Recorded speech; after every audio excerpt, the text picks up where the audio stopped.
দীর্ঘদিন ধরেই পাকিস্তানের দক্ষিণ পশ্চিমাঞ্চলীয় প্রদেশ বেলুচিস্তানে বিচ্ছিন্নতাবাদী আন্দোলন, সশস্ত্র সংঘর্ষ ও সরকার বিরোধী বিক্ষোভ চলছে।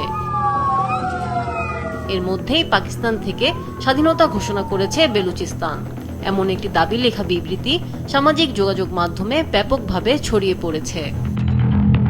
রিপাবলিক অফ বেলুচিস্তানের নামে প্রকাশিত ওই চিঠিতে দাবি করা হয়, বেলুচিস্তানের প্রায় 85% এলাকা এখন তাদের নিয়ন্ত্রণে রয়েছে। এছাড়াও নতুন প্রশাসন, জাতীয় পতাকা, জাতীয় সঙ্গীত, নিজস্ব মুদ্রা বেলুচি ফালুস এবং স্বাধীন প্রশাসনিক কাঠামো চালু করেছে। এছাড়া অঞ্চলটির স্বর্ণ, তামা, প্রাকৃতিক গ্যাস ও কয়লা সহ গুরুত্বপূর্ণ খনিজ সম্পদের নিয়ন্ত্রণও তাদের হাতে রয়েছে বলে দাবি করা হয়। বেলুচ নেতা মীর ইয়ার বেলুচ দাবি করেছেন, বেলুচিস্তানে সাধারণ মানুষও এখন পাকিস্তান সেনাবাহিনীর বিরুদ্ধে প্রতিরোধে নেমেছে এবং সেনাবাহিনীকে অঞ্চল ছাড়ার আহ্বান জানাচ্ছে। ধীরে ধীরে পরিস্থিতি বেলুচদের নিয়ন্ত্রণে যাচ্ছে বলেও দাবি করেন তিনি।